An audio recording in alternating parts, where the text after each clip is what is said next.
Hey there, everybody. Thank you for joining us again for the Thursday Night Hockey Show. Joining us this time is the man, the myth, the legend, Travis Rednick. How you doing, sir?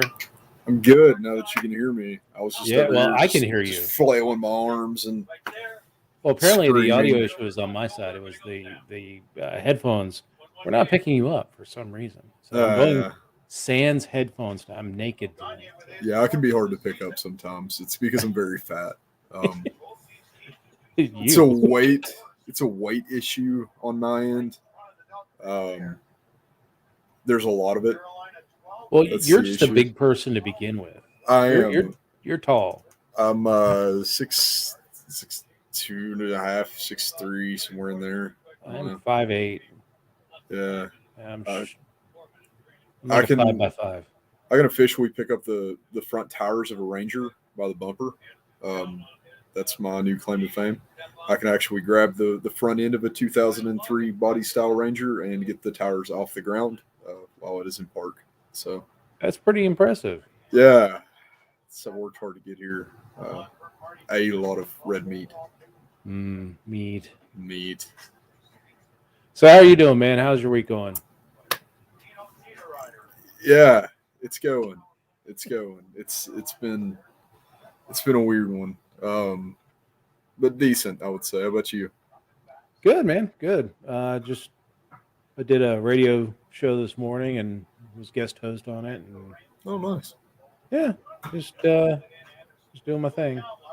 So before we get started, why don't you plug your business? Let's do a commercial for your business.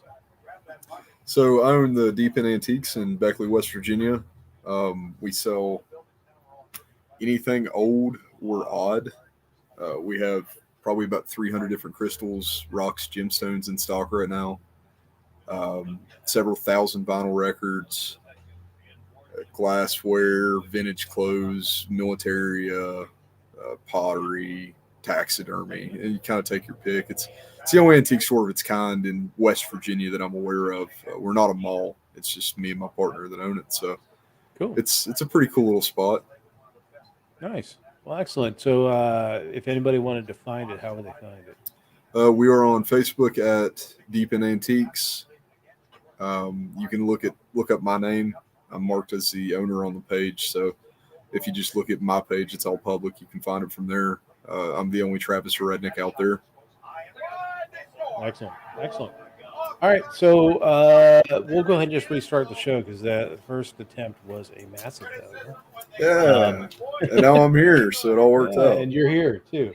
So this week in the NHL, Ben Bishop has announced his retirement. Made that official on Monday, although it was discussed over the weekend. Last week we had discussed that if him going down to the AHL for a conditioning stint. He went down there and got lit up for 8 goals in his first game. Had a discussion with the general manager of the Stars and kind of came to a mutual agreement that perhaps his knees just weren't going to allow him to continue his NHL career. So sat into the career of Ben Bishop, who was always a decent goaltender. I mean, actually very, very good goaltender for the Tampa Bay Lightning. Not always had that success with the Dallas Stars because of his injury situation, but a good career. Not Hall of Fame by any stretch, but I mean it was a very solid career. Yeah, he definitely had a good run. I mean, even his playoff run in Dallas was pretty sick. He was right up there with the best of them. So I really hate to see Bishop go out on the terms that he did. It's always sad to see a guy like that retire against their will. But yeah. I mean, he did good things while he was in the league. So yeah, I mean, it was hard because he had spent most of the last 2 years the COVID shortened season, and then last year's COVID abbreviated season on injured reserve because of his knees. There was always talk that he was going to try and come back, but knee issue, especially for goaltenders, is very serious, and for a goaltender his age, it really just was. It would have taken him far longer than a couple of AHL rehab stints Yeah. to get back into the game. I don't know that he would have ever gotten back into the NHL, especially not with the Dallas Stars. The other thing with the Dallas Stars this week is they've really solved their logjam in the nets. They sent down Anton Khudobin. He is now cleared waivers. They sent him down yesterday, cleared waivers today, and uh, will report to the Texas Stars. I'm assuming. Um, it's an interesting situation because Khudobin was, while Ben Bishop has been out the last 2 years, he's been the kind of the 1A guy there. And, with acquiring Holtby in the offseason, the emergence of Jake Ottinger and net as the goaltender of the future for the Stars, it's really pushed Khudobin out. And so he's in the minors. I'm assuming he cleared waivers because no one wanted to take the full contract. I think there are Big suitors out there. contract. Yeah, it's a big contract. I think there are suitors out there that will eventually pay what it takes to get Hudobin. The Dallas Stars will probably have to retain salary on that deal, but at least they're going to be able to get that contract off and get him to a team that wants him at this point. Yeah. Yeah, I mean, Khudobin definitely has a place on a lot of teams in the league. Is either 1B or just a main alternate, but they're really going to have to lower that price tag to actually get him somewhere. Yeah. The contract that he's on right now is too much, too long, and I don't think that within the next year he's going to go anywhere. But I think that once he's got a little bit less time on that, just to have a priority pick on him, provided he does perform well in the AHL, because I think that a lot of what teams that would be interested in him are going to be looking at right now was a lot of his issue the Dallas defense in front of him, or is it more a him thing? How he does with the Stars, which, Texas actually is not bad at all. No. So I think that a change of scenery for him could probably do pretty well right now. I mean, there are worse places to play than Austin. So yeah, I will say, I mean, it's not that bad. I mean, he's on the hook this season for $3.3 million. He's on for next season for $3.3 million, which means he'll be an unrestricted free agent in the 23-24 season. You know what? If Dallas bites the bullet and takes half that salary over the next year and a half, I think a team will be more than willing to take a flyer on Khudobin if especially if they run into some serious injury issues in net. Yeah, I mean, I think right now probably what you're going to see is they're going to hold him in Texas for a minute, let him finish out the season down there, and then provided he performs down there, he'll probably get picked up for the last year of that 3.3, and then that'll give somebody priority pick on him if they do decide to re-up the contract for a little bit less. Yeah. I don't know. I mean, he's an older and never really established himself as the man in any situation he's been in. He's had chances, Carolina, Boston, Dallas, and never really established himself. So I don't know that, this is probably his last NHL contract. He's probably signs in the KHL after this, unless somebody really knocks his socks off with a solid backup salary. Go to the Chinese team, man. They need you. Well, they need everything there. So the other big story this week is COVID. We're talking 18 skaters and 3 coaches in Calgary are now in COVID protocol. Calgary's had their games suspended for the next 3 games suspended. It might be more. Several other teams, including your favorite player, Philip Tomasino, is on COVID protocol. There's 5 or 6 in Nashville, including coaches, and there's 6 in Boston right now, including my least favorite player, Brad Marchand. But I'm not wishing ill on him because COVID's a bitch. That's okay. I'll do it for you. There you go. Somebody the other day told me if I had to pick between Brad Marchand and Tom Wilson to kick out of the league, Ooh. And I actually said that if I could kick Tom Wilson out, I would take Sean Avery and Scott Stevens back. I really don't like Tom Wilson. Anyway, how about the Spencer Knight debut? Ooh. What happened? I missed that. Knight came out and took how many from Ottawa? Oh, yeah, he got lit up the other night. It was They dropped bad. a snowman. Bad. Yeah, they dropped a snowman on Florida. Interesting But week for the Senators. Then, before that, Senators shut out the Lightning 4-0, man. It was an interesting week for the Senators because they lose to the Islanders, give the Islanders their first win in a dozen, or almost a dozen. Brady got a hat trick. Yep. And then they shut out the Lightning, and then they just absolutely bombed the Florida Panthers. So you lose to the last place team in the Atlantic or in the Metro, and then you take out two of the top three teams in the league, almost back to back, and do it in convincing fashion. Yeah, I mean they looked like a hockey team. That's something we haven't seen in Ottawa since like Phaneuf was the captain. So tonight, and we've got several games already started. Philadelphia, Montreal. That's 1-0 early in the first. We got Tampa. It's a rematch. Ottawa is playing Tampa. There's 6:13 left in the first, and that's 0-0. Florida is playing the Kings, and they are 0-0. 8:41 left in the first. Kings are going to win that game. What's that? Kings are going to win that game. Kings played the Lightning pretty tough. Lost in overtime the other night. Kings are coming up, buddy. Uh-oh. Knights and Devils are tied at 1 with 9:17 left in the first, and then Detroit and Carolina, Hurricanes are up 2-1 with 7:33 left in the first. Yeah, that's the game that I have on right now. Is nice. the Detroit Carolina, and Carolina has several players out right now, man.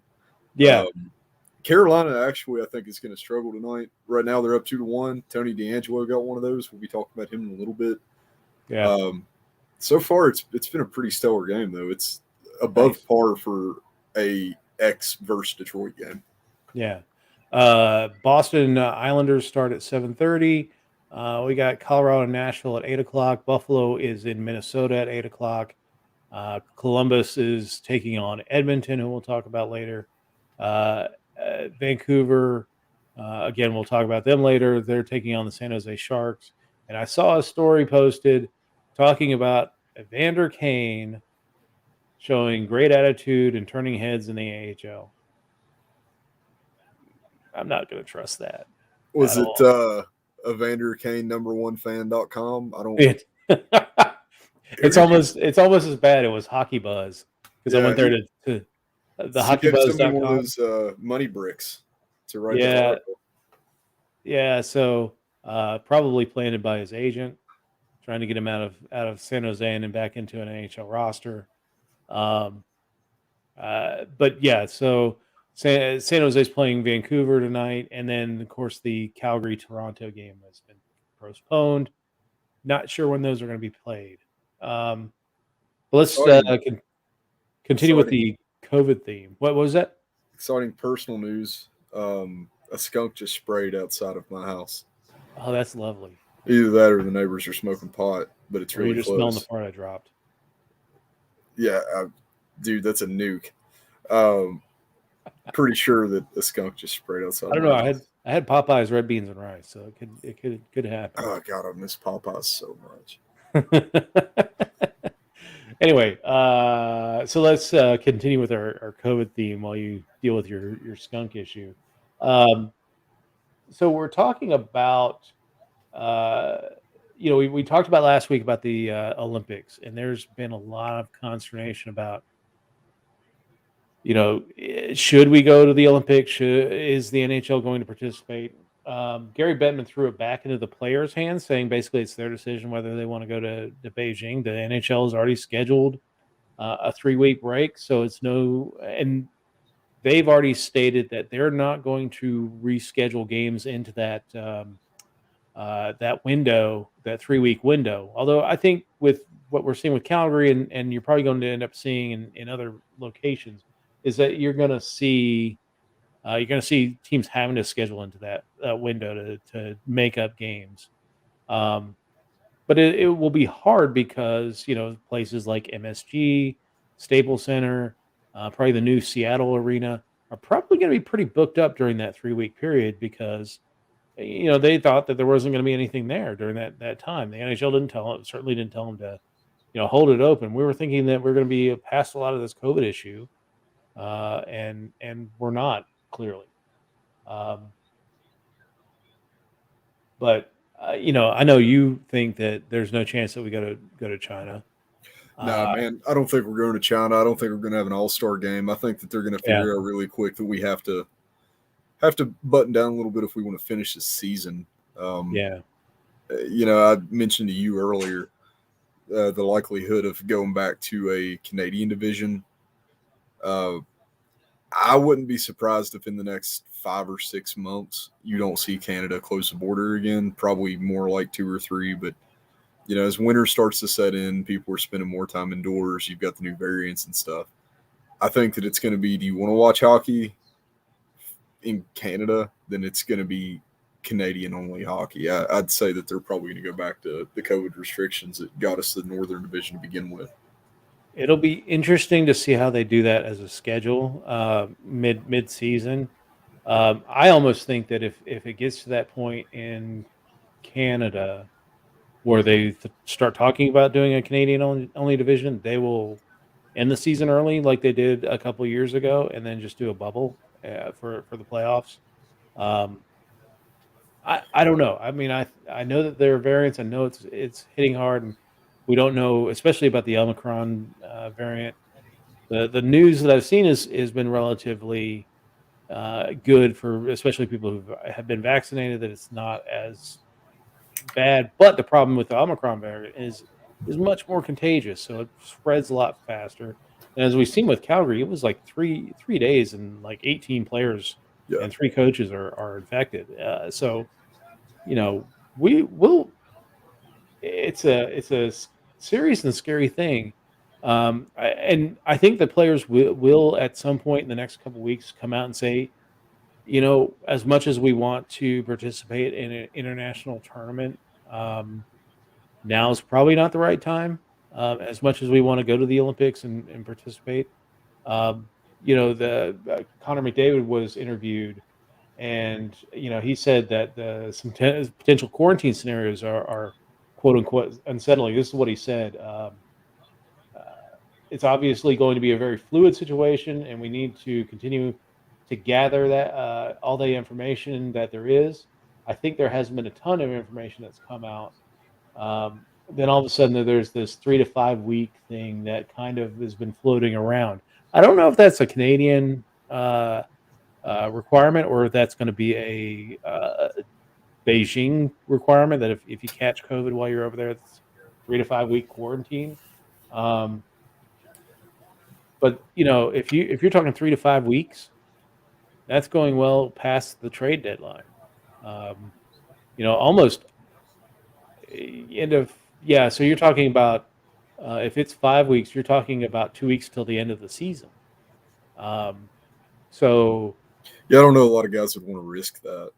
No, I especially. I mean, you talk about Connor McDavid. They're on a slide right now, and they're what was once a very comfortable playoff lead has kind of dwindled away for them. So the fact that they would go 5 weeks without Connor McDavid, I'm sure keeps every Edmonton Oiler fan up at night. Yeah, that would bury the Oilers season. Yeah, absolutely. Another thing that's happened with the COVID issue is that the province of Ontario has limited indoor seating in their arenas. If it's arena that's over 1,000 people, you can only have 50% capacity.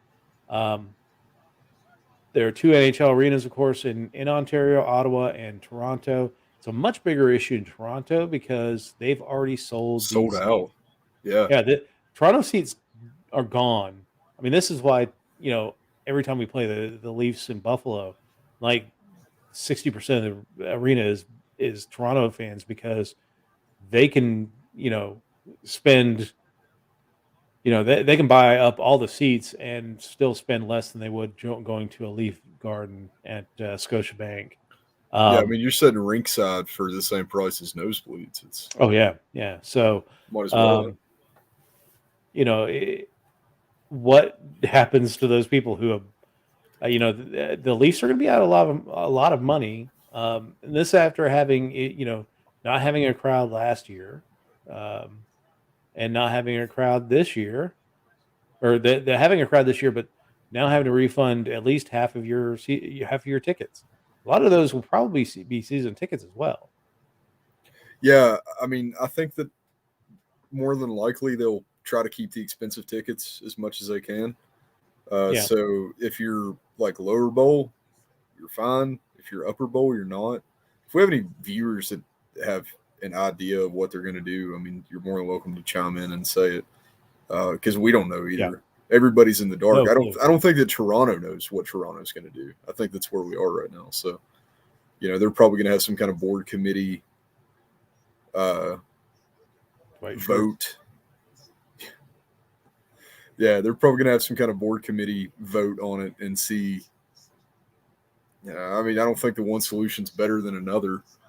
Yeah, I mean, it's hard. It's just it's a bad spot to be in. It doesn't matter, where you're at with it. It's just everything sucks. And I tell you what, it couldn't happen to a better team. I got a few, but I hate the Leafs, man. I hate the Leafs with passion.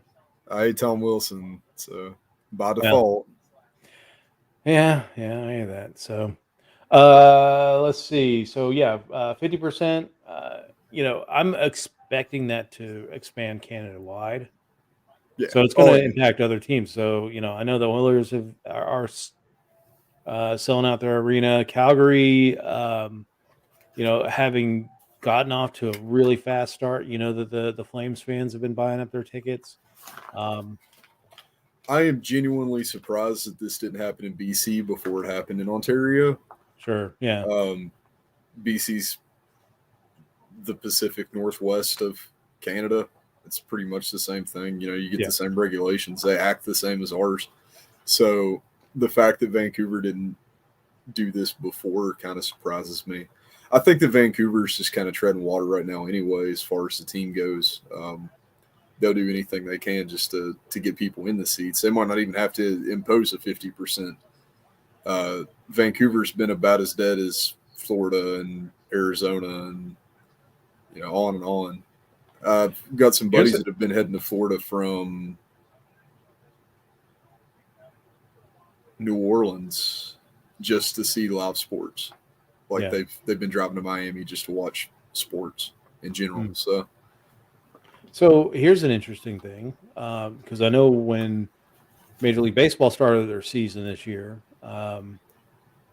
still same travel restrictions going into Canada. Say if they reinstate those, does the NHL bring the Canadian teams to the States to compete for the rest of the season? Arena sharing agreements, or maybe putting Winnipeg in Milwaukee and putting. God, I wish that'd be sick. Yeah, I mean, it would be kind of the audition for where does Arizona go? We put Toronto and say Houston or something like that. That would, it'd be kind of crazy to see it. But, dude, Bettman is so dead set on keeping Arizona in Arizona, and the funniest part about it is, like, of course, I'm on all the Arizona pages. I'm the Arizona guy. We don't care anymore. We're done. All right, just get it over with. Like we've been so psyched about this for so long. It's like it's coming. It's coming. We've been waiting on this train for 17 hours. It hasn't shown up. We just want to see where we're going to go. Actually, I think that's where we are. It's kind of like that whole idea that the opposite of love is not hate; it's indifference. And I think you guys are getting close to that indifferent point. So Gary Bettman came out this week. Of course, we were talking all last week about the arena problems with Arizona. The mayor of Glendale saying that he's looking forward to the day that the Coyotes leave. So are And we now. yeah, and now Gary Bettman said, "There's no problem. Everything's fine." He's like Kevin Bacon at the end of Animal House, where he's like in the street going, "All's well," about as the riot that is Arizona is going on around him. Um, you know, Bettman is so scared that his pet project is going to fail yeah, that he is letting his pet project fail. yeah, um, yeah. It's there's no way that this ends. I don't see some kind of savior coming to the desert to keep the dogs there. I just If that happens, it will be the best Disney movie of all time because it's like the Mighty Ducks all grown up. yeah. You know. But be careful what you wish for, because we got an owner with deep pockets in Buffalo, and he's just been nothing but disappointment. Well, I mean, it would take players. The league is not going to let this go on forever. Yeah, You can't be the laughing stock for 100 years. It's just not. You know, we have been the bottom of the barrel since I was born. you had some good playoff years. No, we didn't. Yeah, Other I actually people had some I, bad playoff years, and we stepped in and had better playoff years. But no, I no. saw you guys play St. Louis in '99. Took the Blues, who were much higher rated. Took the Blues to 7 games before falling in that series. Okay, Dave. And I saw Montreal go to a Stanley Cup last year. Yeah. We didn't play good. They just didn't play good either. They played a Oh, little bit better. It was a terrible series. I've watched the whole series. Remember this? That was the team that had like Jeremy Roenick on it, and Oh yeah, I mean, Shane Dunn was in his prime. Yeah. Solani was still there. Yeah, it was not a Yes, bad last team. year. It wasn't a bad team. It's just the desert's cursed. It doesn't like ice. No, it's I don't because know. you guys stole Winnipeg, and We then didn't mean replaced Winnipeg with Atlanta. Yeah, we didn't do it on purpose. La Llorona is taking it out on you. All right, you're going on New Mexico on me. She's chucking her chanclas at you. What's going on in the game? There's just they just zoomed in on some lady crying. Oh, that's sad. Oh, no, it's Jack Drury's mom. It's his first NHL game and his first NHL goal. Oh, yeah. Congrats. Yeah, good job, Jack. 3-2. Well, that's a high-scoring game going into the end of the first there. Yeah, both teams look like hot garbage. Hey, it's entertaining. When 5 goals in the first period, that should be pretty entertaining as you go out through the game there. This looks like Boston street hockey with alternating goalies. Yeah. Let's see. As games get close to the end of the first period, we've got Montreal ahead of Philadelphia, 1-0 in the battle of who wants to be a bigger basement. Ottawa is leading Tampa Bay 1-0. The Kings and the Panthers are still tied at 1. Devils and Golden Knights are tied at 1. And as we mentioned, the 3-2 Carolina lead at the end of 1 against Detroit. Boston and the Islanders are underway. 13:38 left in the first, and it's 0-0. Another issue near and dear to my heart this week is that the NHL admits it blew a call last week. Wasn't the had your day, dog. It wasn't the Zegras goal or the Milano goal that was still clearly above the crossbar. It was Saturday night. The Rangers were in town. Let me set the scenario. The Rangers are up 2-1 going into the final minute of play, and it appears that Victor Olofsson has scored the game-tying goal. The officials take a look at the play just after the goal is scored to see if it was hit with a high stick. It was not. It went straight in the net, and it did not touch a high stick. But while they were looking at it, the War Room in Toronto radios in that they want to look at this goal for offsides. this is not part of the protocol because to challenge offsides, it has to come from the bench, from the opposing coach. The reason why is because offsides, if you challenge a goal for offsides, it comes with a penalty if it's wrong, and if the booth does it, who are you going to penalize? You're going to penalize the war room. Perhaps they should have. Somebody needs so- to get hit for it. Yeah, so they improperly review the goal for offsides. They rule the goal offsides, but then on further review after the game, they decide, oh no, that wasn't offsides. It was kind of a confusing play on first blush. I was like, oh man, yeah, it was offsides. The puck was passed to Victor Olofsson going into the zone. He had not touched it, and Rasmus Dahlin had spun around and actually tagged up before Olofsson touched the puck to actually make it offsides. And then the play carried on, and of course they scored the goal. But the NHL admits that they wronged the Sabres. That would have given them a 2-2 game with less than a minute left. Although the Sabres have been good about giving up games at the very end, including one against the Rangers earlier this season. So it's no guarantee that we've gotten a point out of the situation, but there's no repercussions to come from the NHL for their malfeasance. So it's frustrating, man.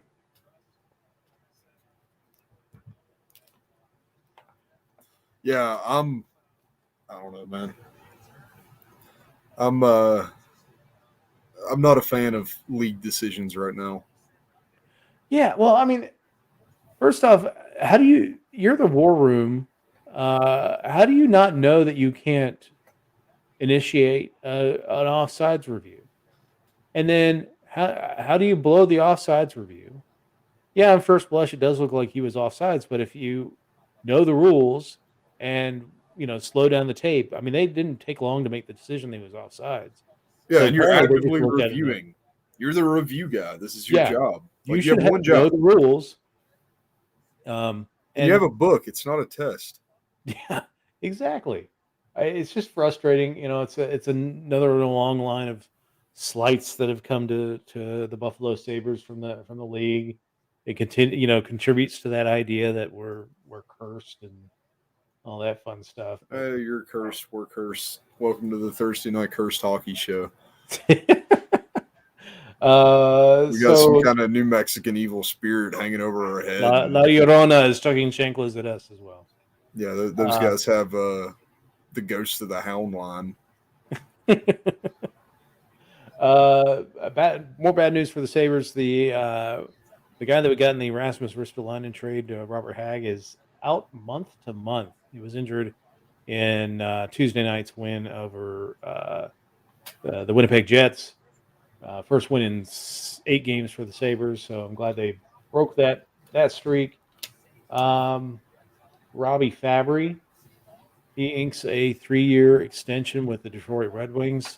Pretty good value. It's only $4 million per season, so serviceable player. He would have been a free agent at the end of the season. And let's talk about your buddy, Tony DeAngelo. Yeah, Tony Has he DeAngelo turned a new leaf? finally said something that was like, I don't know, reasonable. Yeah. Tony DeAngelo was asked if the league needs to change anything to protocols. The Canes played with 2 skaters under what they're supposed to have tonight. And he said, Tony DeAngelo, Mr. Can't Shut Up, runs his mouth all the time, always has something stupid to say. What does he say? He says, I'm going to set this one out. I'm probably the last person they want to hear from. Which makes me think that maybe Tony DeAngelo went out to party, brought back COVID, somehow didn't catch it, and everybody knows it. And he's like, they don't want to know what I think.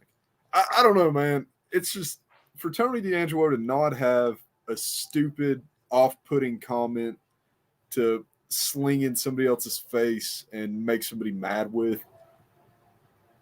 I mean, good for him. I'm proud of him. Maybe he's turned a leaf, man. Maybe he's Actually, realized I think he'd turn a hurricane here. Yeah. He, Yeah. you know, He's got he Brandon doesn't Moore have any standing more. behind him.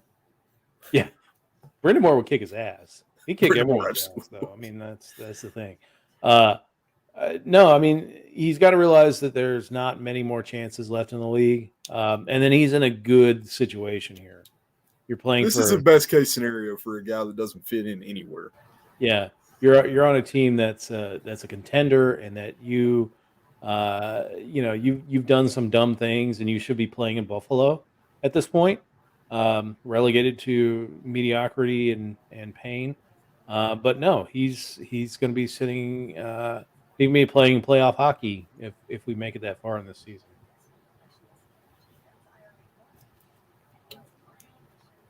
Yeah, All right, man. I'm proud of Tony. I'm proud of the weird little fella.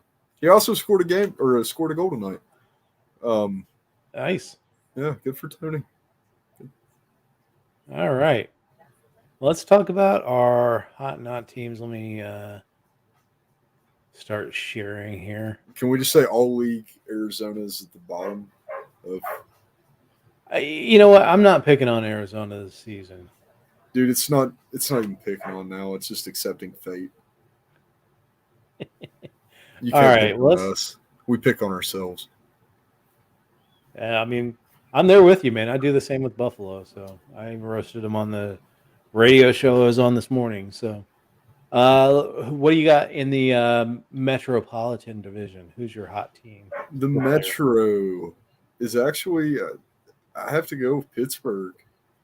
Pittsburgh has actively been goal scoring more and more.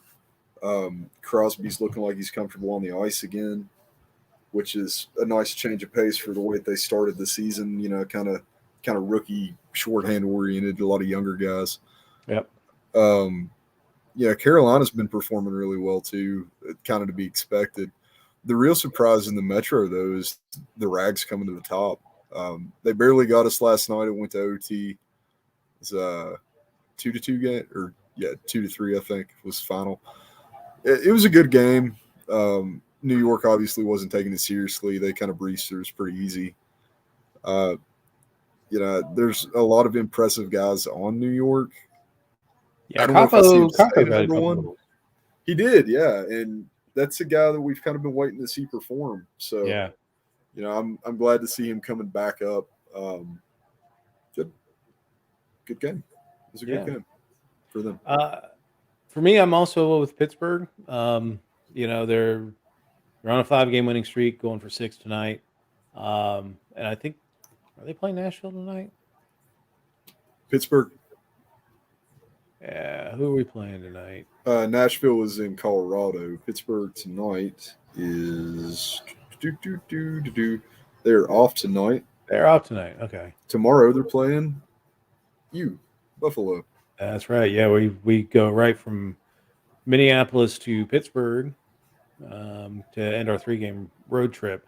Not only is Pittsburgh doing well on the ice, they're also doing well off the ice. Last night, LeBron James, who is now part of that minority owner, part of the Boston, the Fenway Sports Group that purchased the Pittsburgh Penguins. He was seen sporting a Pittsburgh Penguins jersey as he walked into a game last night.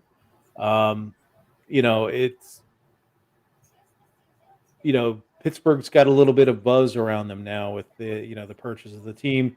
You're talking about guys like LeBron. I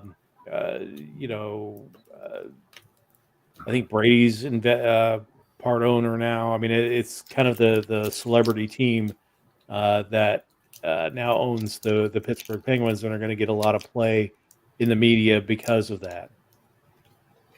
Should have kept Mario on there. And well, he's still a minority owner. He's still involved, just not the controlling interest now. It's pretty wild, man. It sounds like a really weird joke. It's like, Michael Jordan, Mario Lemieux, and Tom Brady walk into a room together. Wasn't that like a cartoon back in the day with all the sports stars? I mean, probably. That sounds like it would have been like a 1980s cartoon. Although it was like Michael Jordan, Wayne Gretzky. Maybe Montana was the. I was thinking Joe Montana. Player. Yeah, it was like all these sports stars. This is really lame cartoon, but anyway, yeah. So Pittsburgh's my hot in this division. Uh, I've been calling out the Islanders, but I had to dig in to see what is going on the island. Um, two players that I'm going to call out, and these are the really the two additions. I mean, Kyle Palmieri was on the team at the trade deadline. They re-signed him, and then Zach Parise. Together, these players have combined for 2 goals and 10 assists, and they're a minus 15 on the season. And they played all 24 games. Both of them played all 24 games to the Islanders. Uh, as much money as they're dumping in both of these players, they can't be getting. I mean, 2 goals, 10 assists, and minus 15 is not acceptable for one player. That you're wasting all that money on two players to get that kind of level of participation is even worse. Yeah, my not for the Metro definitely has to be New Jersey. Their goaltending hasn't been as much of the issue as their complete and utter inability to score. Yep. Currently, the points leader on New Jersey has 24 points. That's pathetic. I mean, it's he's got 27 games played, so it's Jasper Brott. Which it shouldn't be Jasper Brott. It shouldn't be him. That shouldn't be the guy that has to step up and show up. It never has been. I mean, he's a good young player. Don't get me wrong. Yeah, but I mean, you've got so many guys on that team that should be performing to such a higher standard. Yeah. So for him to be the points leader on the team, they're at a minus 17. I knew the New York was coming to a fall. It had to happen at some point. I figured that it was getting close. I'm not surprised about that at all. It's just the goal scoring capabilities of New Jersey are so pathetic right now. Yeah, it's pretty rough. Although, I mean, yeah, they played 3 less games. The Islanders have only got 51 goals in the season. That's just, that is hot garbage, man. All right, let's talk about the Atlantic. Hot? Morgan Raleigh. Good call. This dude has 22 assists in 30 games played and 4 goals, but I mean, he's been pretty well straight assist guy. Probably the best winger for Matthews you could ask for right now. Yeah. He's been playing really good, really physical hockey. So I've been enjoying watching him. He kind of fizzled out on me last season. I didn't see as much of him. And I think that this year he's kind of proven his worth on that big contract. Yeah. For me, it's Tampa. Tampa's coming. I mean, yeah, they had the hiccup against the Sens, and we'll see what happens tonight with the rematch. But just like Toronto, 7-2-1 in the last 10, and playing really well. But just to give everyone a little bit of notice that they're going to be getting Braden Point back here relatively quickly, and just after that, they're going to get Nikita Kucherov back. I mean, they've been doing what they're doing. They're only 2 points out of first place. They're kind of in that logjam with Florida and Toronto, without Nikita Kucherov. So this team is going to get beastly very soon. It's like unleashing Kucherov in the playoffs. That's basically what it's going to be like. Yeah, well, we've seen it for 3 years in Tampa. This will be the 3rd year. Kucherov comes back, the team hits pretty hard. That's just standard Tampa hockey now. Yeah.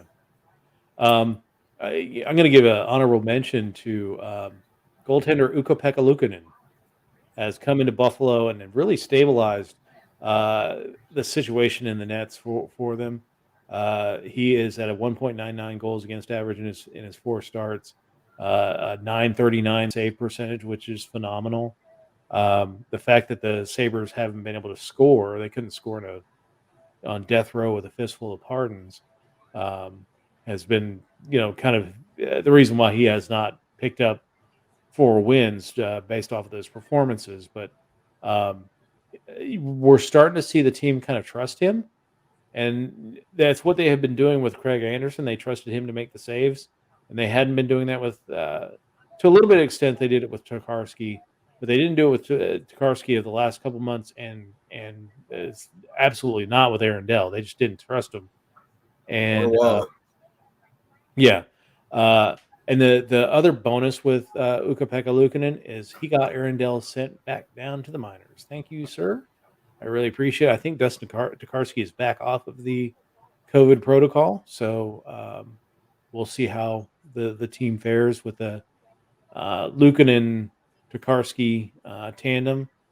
I don't know what happens when Malcolm Subban comes back. I don't know. I haven't really heard much about his injury, other than I know he got injured in the Carolina game, and that was pretty much it. We haven't seen him at all since. And you haven't But needed to. I think that's probably a big reason. well, he is skating because they did show that he has new pads and he's got his buffalo motif on his helmet. It looks nice, but yeah, we'll see. I'm not going to write Subban completely off just because he got lit up by Carolina. I mean, he was So did playing most Buffalo of and the it was league. against Carolina. Yeah. All right, who you got? Not The dumpster fire that is Montreal. There is nothing right about this team. Nothing is going their way at all. There's no goal scoring. There's no defense. There's no gatekeeping. They're just bad. Yeah, I agree with you. In fact, I'm going to call out one player in Montreal who Suzuki. no. This player was one of the highest scoring defensemen in the league last year. He scored 42 points in 55 games. Jeff Petrie is at 2 points this season. If you want to look at a reason why they're not generating much offense, and yeah, you can say the knock-on effects of Weber not being there and all that stuff, but Petrie has taken a major step back.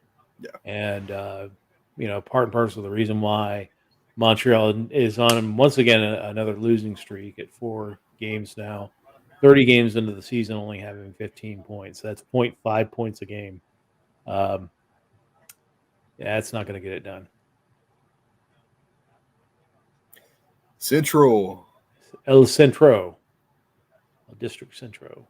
The man, the myth, the legend, the guy that is showing that he is worth that giant contract that kept him from going back to the AHL or to the KHL. The Thrill? Love him, man. He is worth every penny that Minnesota put up for him. Kirill Kaprizov leading the team in points, leading the team in goals. I think actually, sorry, not leading the team in goals. He is 3 goals behind Ryan Hartman. Still got all the assists, got all the points. Kirill Kaprizov, absolute stud. Cannot wait to see him grow up a little bit and grow into those shoes that he's filling because he is the man right now. He's a stud. He's proving that last season was not a fluke, and he's not having that, quote unquote sophomore slump. Which he wasn't a true sophomore. He's not a true sophomore. No, he's not. He wasn't like a true rookie last year. He's not even a kid. He's like 28. Yeah. How old is he? He's 26, 27? 24. He's my age. He's 24. 20, yeah, so he's 24. He spent the extra years in Russia, signed a long-term contract there. And we'll get to another one. Great for him.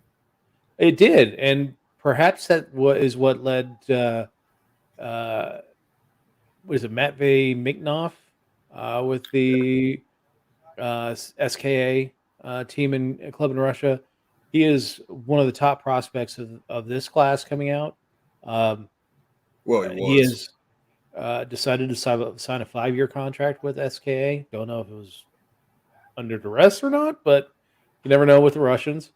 We might have to think too, though, man. This kid grew up watching SKA. SKA is by far the best team that Russia has ever had. Always, it's always weighed in their favor. During the USSR, SKA was the skating embodiment of the Russian military, so they had to stack them as well as they could to make sure that everybody knew that the military was serious. Even at Right leisure, on. you couldn't get away from your job. You have teams like Tractor and Locomotive, and so your train guys and your farmers, and then there was the military. Metallurg. And the military. Even now, the military team, it still is. It'll always be the Red Star. But you know what? I take issue in the fact that this guy does a standard 2-year, 3-year KHL contract. He gets drafted this year. Gets drafted like 1 or 2, because I mean this guy's got like phenomenal level talent. I think he would have got drafted over McMichael. It's a possibility. I mean, McMichael still got a lot. We won't know now, but I do think that McMichael would have been. Yeah, because he's going to slide, but he's going to, because a team like Buffalo or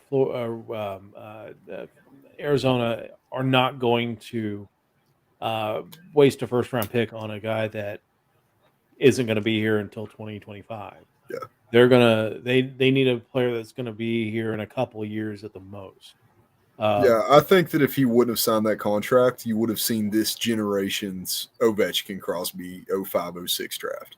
Yeah, hopefully. I don't know. I mean, I've heard kind of mixed bag reviews about this draft, that it's not as deep as previous seasons. So, and then I think last year was one of the worst drafts that we've had. Last year was pretty 15 years, pretty weak. Yeah, but I don't know. We'll see how it turns out with the players that are in it. There's always there have been a couple of times where it was predicted to be a weak draft and you got just a bevy of star talent out of it that people weren't really predicting.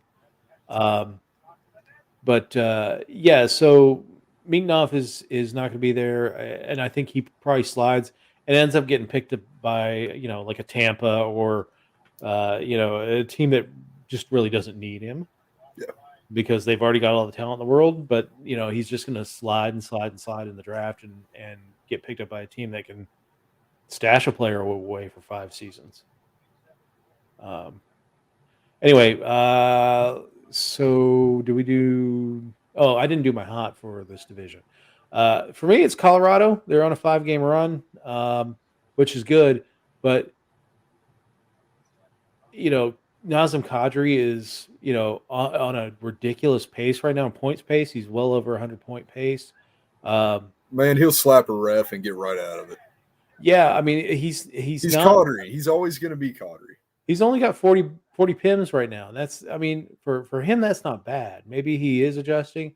Again, we're gonna have to wait till the playoffs for this guy. I mean, he's just like the Leafs. Got to wait for the playoffs. If he does something dumb in the playoffs again, well, it doesn't really matter what you do in the regular season. The other story with the Colorado Avalanche is, if you said to me at the almost 30 games into the season, who is tied for the lead of goals on this team,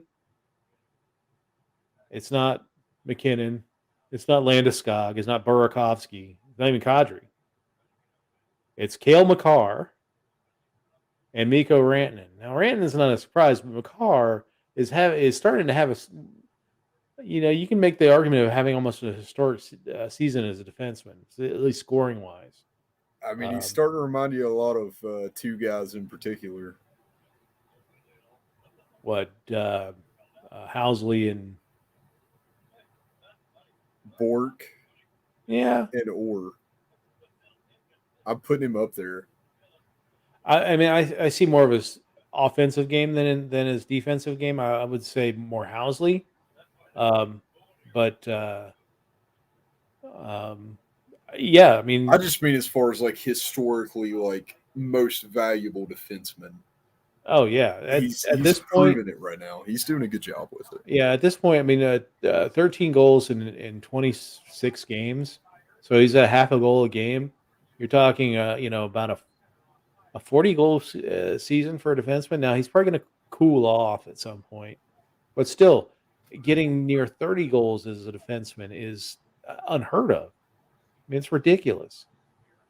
This is, kind of mid-80s stand-up goaltender type stuff.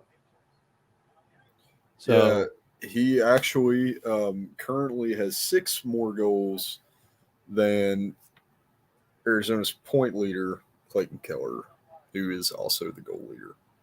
Yeah. All right, what's your not Hutton in the division? How do we have a minus 54 differential? You started the season with Carter Hutton. We have a minus 54. I think I'm going to say a solid 30 of that was Carter Hutton though, before he got injured. We have a minus 54.214.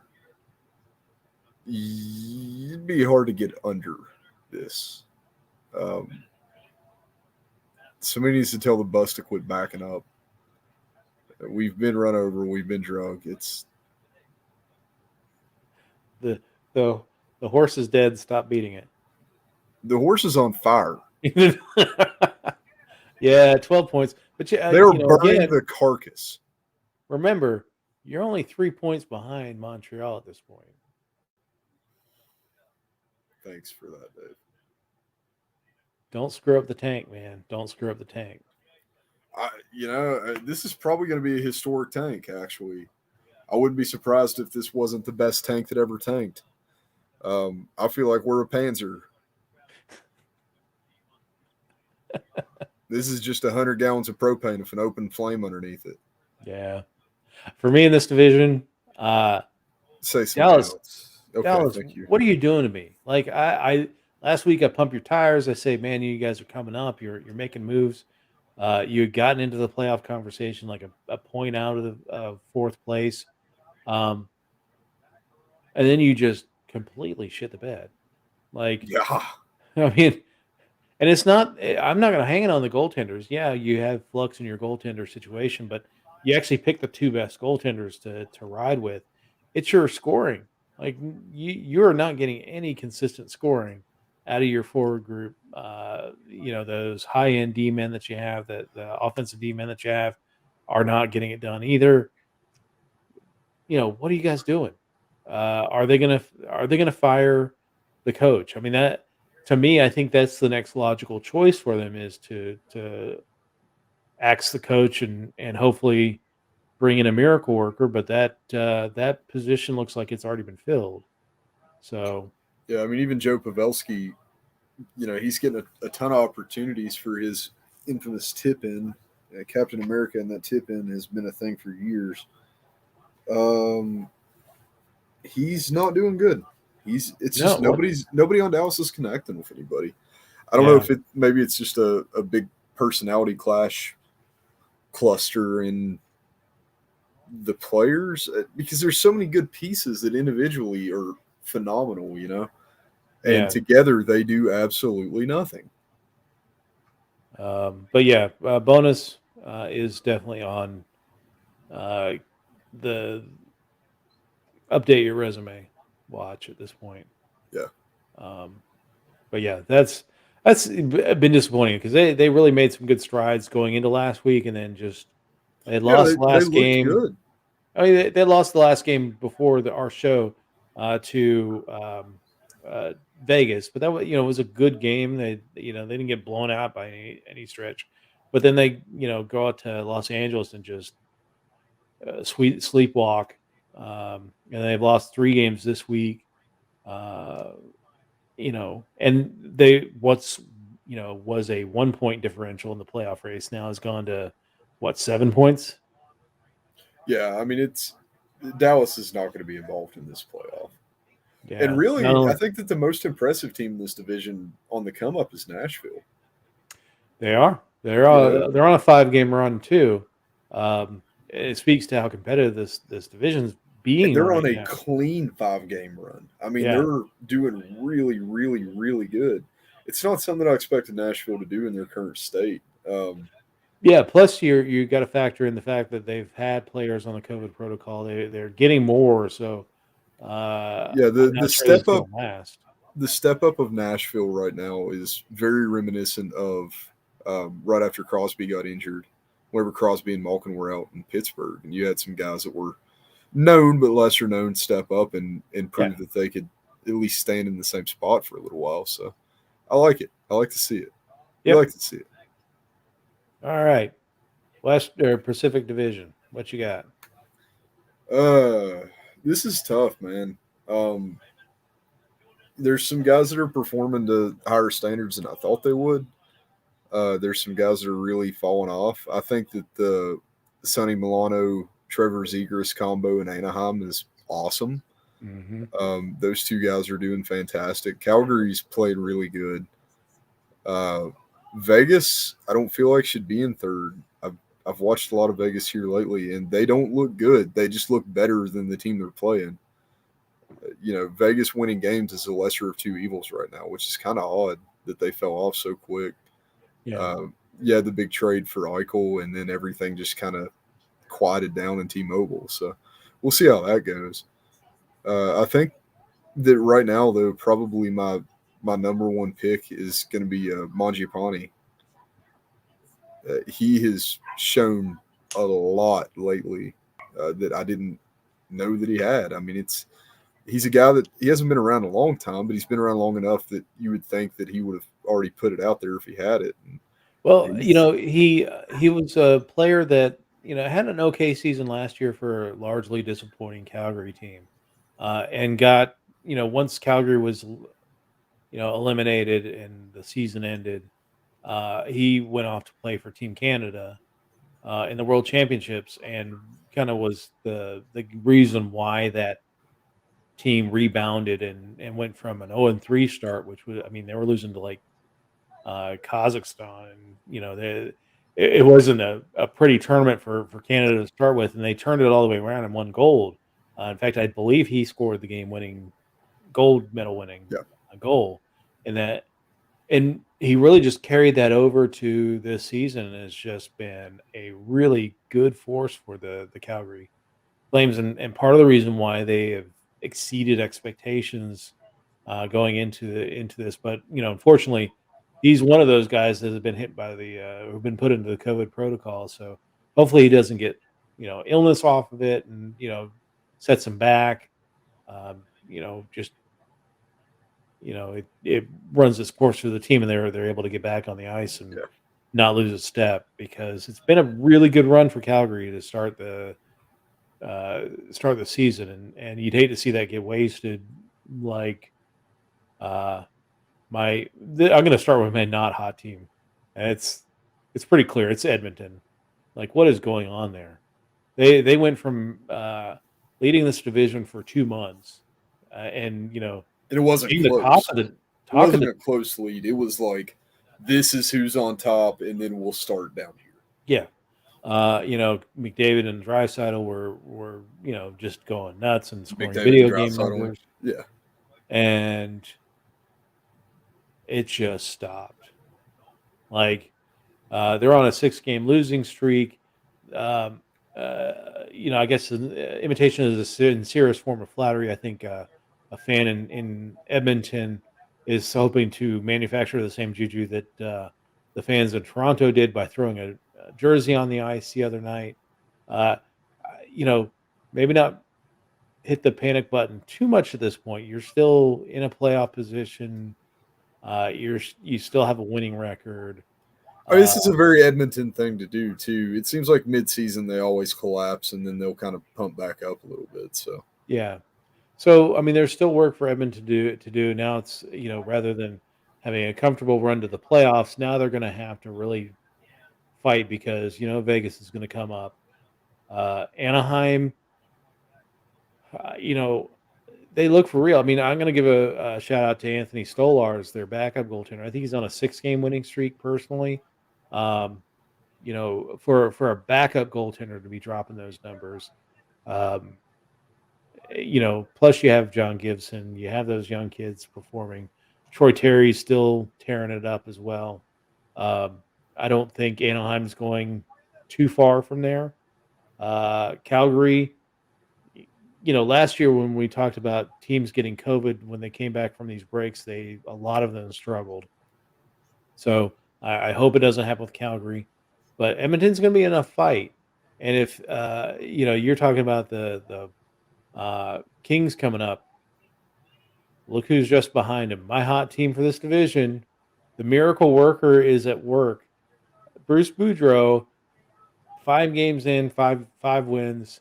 It shows you how bad they were. They were double-digit points behind a playoff spot last week. Now they're just 4, and that's uh,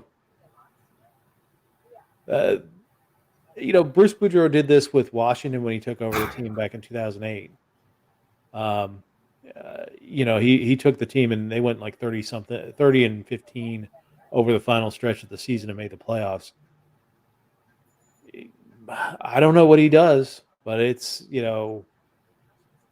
impressive. And Yeah, I mean, I'm definitely not going to disagree disagree with that, man. It's I don't see it lasting, but for now it looks good.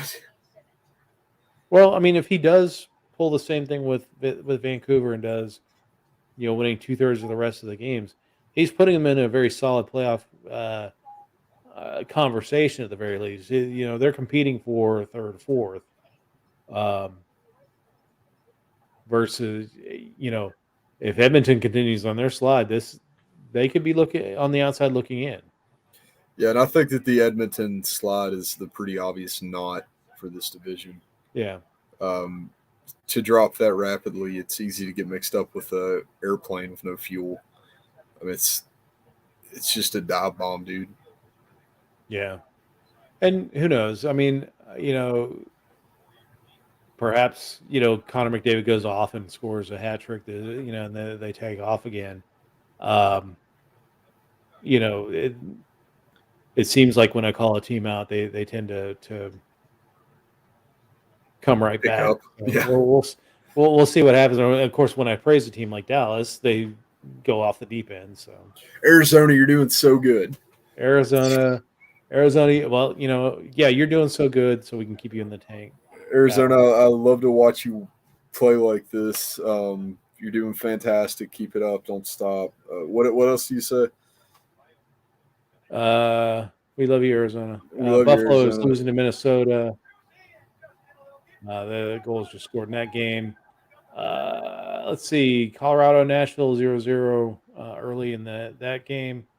So that's the battle of 5-win teams. So one of those teams is going to get on a 6-game winning streak. Islanders, Boston. The Islanders are up 1-0. Islanders finally got the first win in their new barn. They beat, I want to say it was Philadelphia the other night. First win at the UBS Center or whatever they're calling it. Carolina's up 3-2 still. Vegas is taking a 2-1 lead on the New Jersey Devils. Whoa, is that a goal? Kings are up 2-1 on Florida. The Kings are up 2-1 on Florida. Tampa just went on the power play against Ottawa. They're tied at 1. Oh, dude, this is sick. Uh-oh. Yep, I see 3-3. Yeah, wait until you see this Bertuzzi behind the net play to tie it up. And then Montreal and Philadelphia are tied at 1. But yeah, Sabres are already down 1-0. Bertuzzi just got his first in 11 games. Well, he was on the COVID protocol for a while too. Wow, that's a funny looking dude. He is a funny looking dude.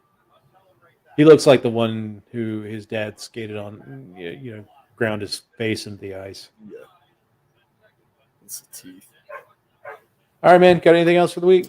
I think I'm good, buddy. All right, man. Sorry to everybody that had to deal with our technical difficulties at the beginning of the first one, but I even tested everything before I started, and it worked fine. And then just went in the toilet. Just like Arizona. All right. Woo! Anyway, you good for a show next week on 23rd? Should be, yeah. All right, cool. So we'll see everyone next week talking more hockey as we head into we'll talk a little bit more about the World Juniors as they get kicked off on Boxing Day, which is the day after Christmas, if you don't know what Boxing Day is. This will be a major international tournament. I think it might go a long way into telling us whether we do an Olympic tournament or not, because you're introducing a bunch of international players into a